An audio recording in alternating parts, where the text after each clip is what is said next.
Hello guys, good morning. Today is Sunday, linggo ngayon, and March 3. So obviously nasa simbahan kami. Andito kami ngayon sa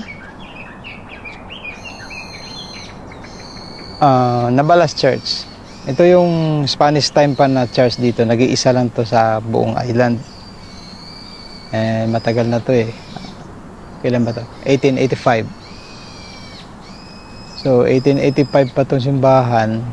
So na-preserve nila yung harap. Yung likod inayos na yan. So ayun nga guys.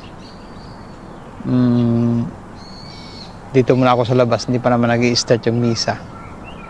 Kaya ayun, kung makikita nyo, marami na ring tao na papasok. Mamaya puno na yan.